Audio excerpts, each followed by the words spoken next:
SER Podcast. Hola, soy Javier Ruiz y esto es Hora 25 de los negocios. Hoy, parte de guerra económico.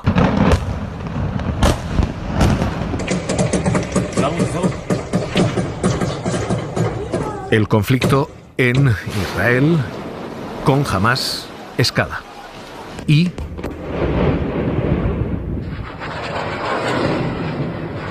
con esa escalada puede haber también una escalada de consecuencias económicas.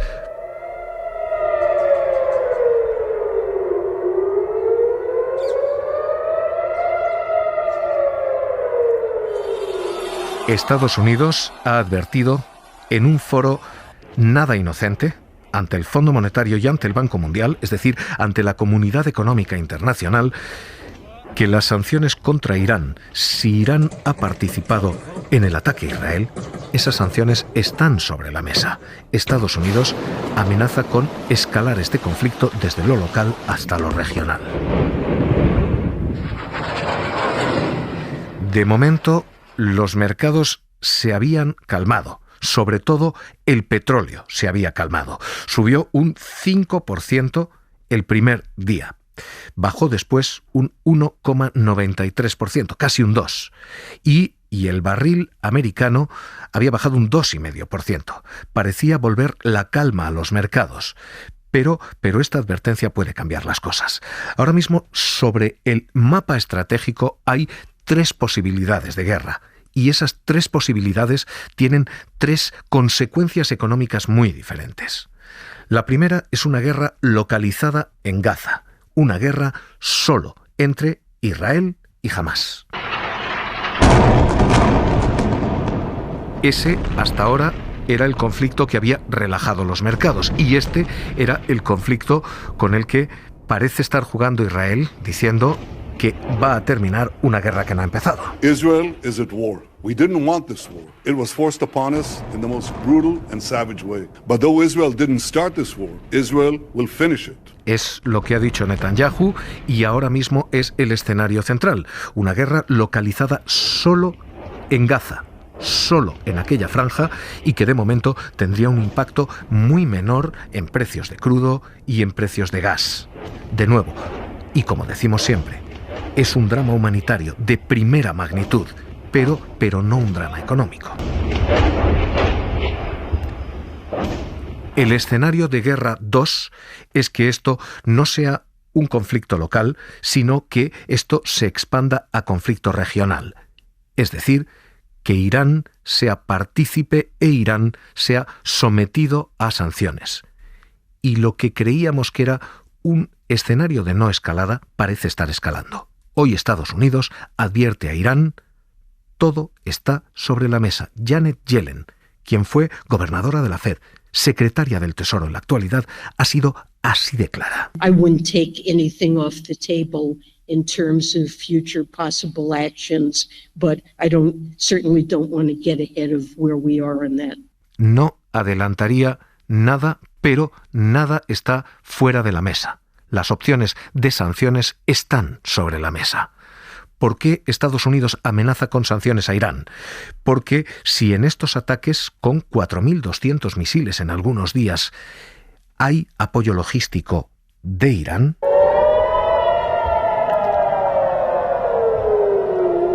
y la magnitud de esos ataques parece señalar en esa dirección, si hay pruebas de que Irán ha participado, Irán será sometido a sanciones. De momento esas pruebas, dice el gobierno americano, John Kirby, no existen. No, we do not. We don't have any specific intelligence or evidence that points to direct participation by Iran in these particular sets of attacks over the last couple of days. No tenemos ningún informe de inteligencia, ninguna evidencia que señale a Irán, pero todo está abierto y se está investigando. Irán, la propia Irán, el ayatollah Jamenei, lo niega. وقتی ظلم و جنایت از حد گذشت وقتی درنده‌خویی به نهایت رسید diciendo que ellos no han sido partícipes de lo que en cualquier caso define como un glorioso plan. Pero ahora mismo, si este es el escenario en el que nos estamos moviendo, esto puede volver a sacudir los mercados. ¿Por qué? Porque Irán ha ido bombeando petróleo. al mercado del crudo y se había casi reincorporado. Cada 100.000 barriles que Irán retirara del mercado subirían $1 el petróleo, estima Goldman Sachs. Así que lo que tenemos ahora mismo es alguien que bombea 3,2 millones, que puede ser sometido a sanciones y que puede, por tanto, disparar el precio del crudo. Insisto, estábamos en el escenario local, el de una guerra entre Israel y Hamás. Empezamos a deslizarnos a algo que ya tiene la implicación de Irán, a un conflicto algo más regional. Todavía no global, esperemos que no global, porque este es el tercer escenario, el de que todos los países de la zona entren en conflicto como ocurrió en 1973. De momento, Estados Unidos dice ya... So in this moment, we must be crystal clear. We stand with Israel. We stand with Israel. Que Estados Unidos está con Israel y que va a proporcionar todo lo que necesite. Eso significa armamento. Esto es lo que tiene Israel como socio y el resto del mundo. Porque Netanyahu dice que las fuerzas de civilización han de estar con ellos contra Hamás.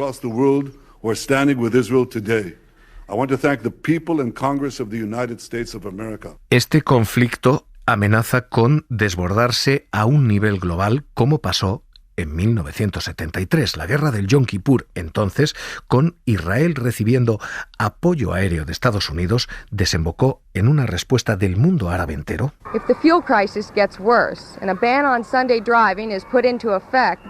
En un embargo petrolero a todo Occidente que disparó en apenas unos meses el precio del petróleo. No lo disparó, lo cuadruplicó en precio. Ahora mismo no estamos ahí. De momento no es eso lo que estamos viviendo, pero el fantasma de 1973 sigue asomado allí. Así que lo que tenemos ahora mismo es este triple escenario. Estamos en escenario local, con amenaza de ir a uno regional y con el terror de terminar en uno global. Petróleo, ligeramente más caro, y combustibles siempre algo más caros que el petróleo. Me estoy alucinando ahora mismo. 95 aquí está a 1,83,9, ¿vale? El otro día eché en la carretera de Toledo a 1,64. Antes, a la semana, la gasolina va a ser algo más barata que el puente pasado, pero está por las nubes y está volviendo a subir, y el diésel va a ser algo más caro que en la última operación de tráfico del verano anterior y también está por las nubes. Carlos Sevilla, ¿qué tal? Muy buenas noches. Hola, buenas noches. Carlos, precios en el surtidor, porque esto ya está notándose ahí, al repostar. Pues sí, mira, el precio de la gasolina ha bajado un 2,3% en comparación con la última operación de tráfico del verano y hoy se paga en los surtidores a 1,67 euros el litro de media. Lo contrario sucede con el diésel, que se ha encarecido un 2,3% hasta pagarse a 1,65 euros el litro de media. Así que, Javier, llenar un depósito de 50 litros con gasolina cuesta hoy 2 euros menos que en el último fin de semana de agosto, mientras que llenarlo con gasóleo sale por 1,85 euros más. Esta es la situación y estos los tres escenarios. Joaquín Robles, analista de XTV, ¿qué tal? Muy buenas noches. Muy buenas noches. Acabamos de escuchar a Yellen diciendo Irán puede ser sometida a sanciones. Nada es descartable. ¿En qué escenario nos movemos? ¿Guerra local, regional o global? Yo creo que ahora mismo el mercado lo que está descontando el mercado precisamente es un conflicto que se va a quedar localizado y que no se va a extender a nivel global. De hecho, ya hemos visto la reacción de los mercados hacia arriba. Eso significaría precio de petróleo más o menos donde estamos y no mucho más impacto. Exactamente, un precio del petróleo que va a seguir sufriendo volatilidad porque estamos viendo que hay problemas en la oferta con Arabia Saudí y Rusia tratando de recortarla al máximo y luego también mucha incertidumbre sobre la demanda, que si suben los tipos de interés y puede caer la demanda o que si vamos a un aterrizaje suave y se frenan las subidas de interés y podemos volver a ver un aumento de la demanda. Así que lo que sí que esperamos es una fuerte volatilidad de aquí a final de año los precios del petróleo, que no nos extrañarían que volvieran a cotizar cercanos a los $100. Volatilidades tocando $100 el barril, bajando dramáticamente para cerrar en estas medias que estamos hablando de 90, 95, más caro, pero no disparatadamente más caro. Desde luego que sí, yo creo que además también el mercado está mucho más preparado, no se va a encontrar con esa sorpresa, con esa gran incertidumbre, a no ser que, como decías, escale el conflicto. Y luego también hay que tener en cuenta que estamos en un proceso de desaceleración económica y tarde o temprano se va a notar en un menor consumo. Hoy Financial Times da 3 motivos, dice, para que esto no escale. Primero, no hay una implicación de los países árabes, dice. Segundo, la demanda de petróleo no es la misma hoy que en los años 70. Y tercero, además hay aquí alternativas verdes y energías que van a frenar el impacto pase lo que pase. Así que lo que está diciendo hoy Financial Times es: bienvenido el nerviosismo sí, pánico no. Pero, contado todo esto, Estados Unidos está señalando a Irán, y es verdad que 4.200 misiles al día deben de tener el apoyo, si no de Irán, sí de Hamás, si no de Irán, sí de Fatah. Es decir, que podemos ir a un escenario de sanciones a Irán, podemos ir al escenario intermedio. Bueno, pero es que en principio ahora Irán tenía sanciones y lo que se está hablando desde hace meses es que Estados Unidos estaba haciendo la vista gorda para tratar de que aumentara esa producción. De hecho, se habla de 1,5 millones de barriles diarios que ha estado produciendo de más para tratar de compensar los recortes tanto de Arabia Saudí como Rusia. Así que el problema es que podríamos ver unas sanciones, pero sobre una producción que ya estaba muy excedida. Conclusión, en términos económicos, nerviosismo sí, pánico no, o al menos no de momento, ¿no? Exactamente, y yo creo que los mercados así lo están demostrando. Renta variable al alza, los bonos de nuevo estabilizados y los mercados de materias primas en mínimos del último mes y medio. Pues Joaquín Robles, analista de XTB, gracias por estar esta noche aquí en Hora 25 de los Negocios. Un abrazo. Igualmente. Esta es la situación y hoy el primer centro de preocupación económica del mundo. De nuevo, el frente de batalla. Hora 25 de los Negocios. Cadena SER. En este momento, saben que los miércoles hacemos aquí tiempo de sectores. Hoy, sector asegurador. Es una pequeña fractura. Un seguro médico de calidad. Porque seguros, médicos, de vida, no vida, automóvil, todos ellos están subiendo el precio. Desde hace más de 50 años. El seguro de salud para los... Así que hoy leemos esto, sector asegurador. Formar una familia. Hay muchas decisiones que... Tiempo de sectores aquí. Hoy van a escuchar una voz que les garantizo que han oído, porque es la voz del sector asegurador. Durante los últimos 20 años, Pilar González de Frutos, ¿qué tal? Muy buenas noches. Muy buenas noches.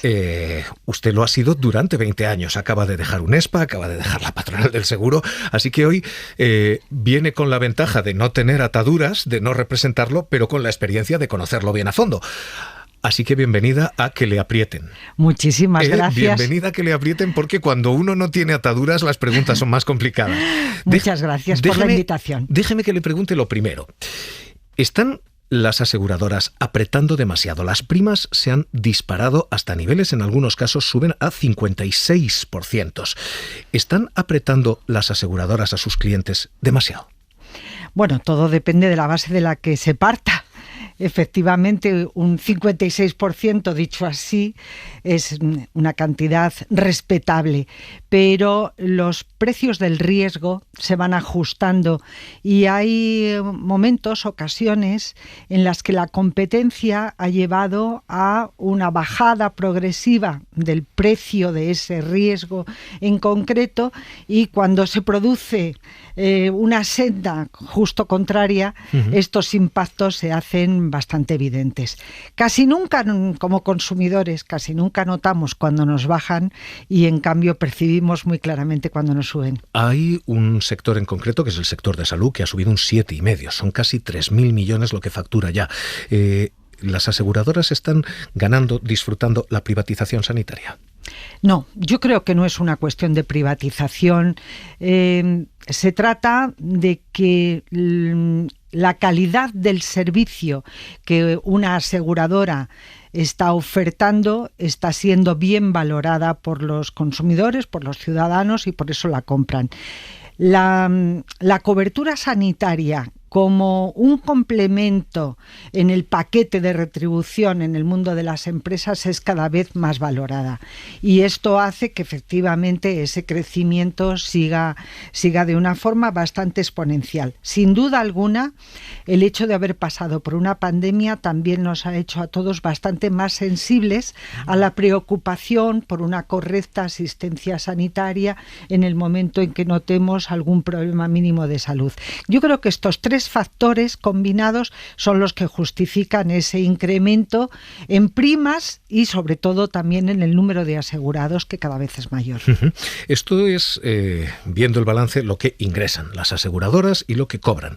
Hablemos de lo que dan, porque hay queja de decir, oiga, especialmente sector de salud, está tan desbordado lo privado como lo público. Las coberturas que se están ofreciendo son menos, no son más.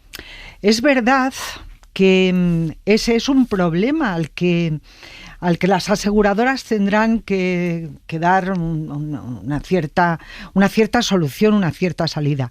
No es el modelo tradicional del seguro privado de salud la masificación en hospitales o en centros de prestación de servicios, ¿no? Y es algo que los consumidores están notando. No es ese su modelo y efectivamente es verdad que hay una buena parte de los asegurados que compran el producto de seguro privado para poder tener así acceso al servicio de salud, para poder así evitar las demoras en la atención que podrían estar teniendo que soportar en otro tipo de servicios. Claro, lo que ocurre es que con esa dinámica que nos está diciendo ustedes, si uno se asegura para saltarse las colas y lo privado sigue estando saturado, la única forma de limpiar esa saturación es cobrar todavía más. ¿Esto es lo que viene? Pues no creo que sea lo que venga, porque el incrementar las primas del seguro es probablemente el último recurso en el que un asegurador está pensando, porque produce antiselección. Es decir, alguien que no va a usar mucho el servicio de seguro no va a estar dispuesto a pagar un precio mucho más alto del que ya está pagando. ¿Quién va a estar dispuesto a pagarlo? Aquel que sabe que solo por la vía de la utilización va a recuperar lo que ha pagado o incluso mucho más. Esa antiselección termina por producir un agujero en las cuentas de la propia aseguradora. Por tanto, tendrán que ser otras soluciones mucho más imaginativas, como sustituir tal vez ciertos servicios presenciales por otra forma de ejercer la medicina, que además cada vez va teniendo mayor extensión dentro del catálogo de servicios que ya prestan. Quien nos esté escuchando, una de las soluciones es básicamente concentración. Lo ha vivido ya gente que tenía un seguro privado, Generali era el ejemplo, fusión con Sanitas. De repente alguien ve cómo las aseguradoras se concentran y se concentran y se concentran. Déjeme que le pregunte por eso, no por ninguna operación en concreto, sino por el sector en general. Vidacaixa, Mapfre y Grupo Mutua son cuotas de mercado de entre el 14 y el 10% más o menos, y son las tres grandes. Y a partir de ahí, mucha aseguradora pequeña. Tenemos un sector demasiado concentrado. Tres grandes nombres concentran demasiado. No, a ver, conviven áreas concretas de negocio donde la concentración es bastante elevada. Hemos hablado recientemente del seguro de salud. Uh-huh. Bueno, el seguro de salud en un 75% está gestionado por 4 o 5 nombres. Algo parecido puede ocurrir con otros ramos, pero luego en cambio hay otras áreas de negocio que están mucho más distribuidas. Es verdad que tenemos algunos grupos muy importantes que representan una parte importante. Recuerdo en este momento, los 18 primeros grupos aseguradores de nuestro país estaban gestionando en torno al 70% del volumen total del negocio. Y después quedan muchos operadores con cuotas mucho más pequeñas. Es verdad, pero es cierto que esos operadores con cuotas muy pequeñas tienen unos clientes tremendamente fieles. Y mientras la garantía que se les tiene que prestar a los asegurados vía solvencia esté efectivamente demostrada, ningún problema porque sigan conviviendo estos dos modelos. Hemos visto lo que se presta, hemos visto lo que se cobra, hemos visto estructura. Me tiene que perdonar que le haga una que es la que está escuchando todo el mundo y preguntándose todo el mundo. Oiga, y no ganan demasiado dinero. Ha sido año récord en beneficios este. ¿Ganan demasiado dinero las aseguradoras? Yo creo que no. A ver, el que ganen demasiado dinero las aseguradoras significa que sus accionistas efectivamente están siendo retribuidos. Y sus clientes perjudicados. Y sus clientes, bueno, o la distribución en general del valor añadido de la actividad aseguradora, el último dato no le tengo, pero sí recuerdo perfectamente cómo era esa distribución en el año 2020 y era por tercios. Un tercio del valor añadido llegaba a los clientes por la vía de la devolución de su dinero a través del pago de las prestaciones comprometidas. Otro tercio iba para los trabajadores del sector asegurador, que por cierto tienen unas de las mejores condiciones laborales de los sectores económicos de nuestro país. Y otro tercio iba a la retribución de accionistas y al Estado vía impuestos. Yo creo que mantener ese modelo de distribución equitativa del valor añadido es algo que ojalá se pudiera mantener así en el futuro, y que las aseguradoras sigan ganando dinero es una buena garantía para todos nosotros, porque sin una actividad aseguradora es muy difícil basar bien el crecimiento económico de un país. Pilar González de Frutos. Y dicho todo esto, enhorabuena, que ha recogido premio. Hoy la Fundación Mapfre la galardona precisamente por esto, por la dedicación al sector del seguro. Es un placer escucharla y es un placer incomodarla en todo esto. Gracias. Placer mutuo, Javier. Así terminamos, pendientes de ese parte de guerra en lo económico. Hora 25 de los negocios. Cerramos. Para no perderte ningún episodio, síguenos en la aplicación o la web de la SER, Podium Podcast o tu plataforma de audio favorita.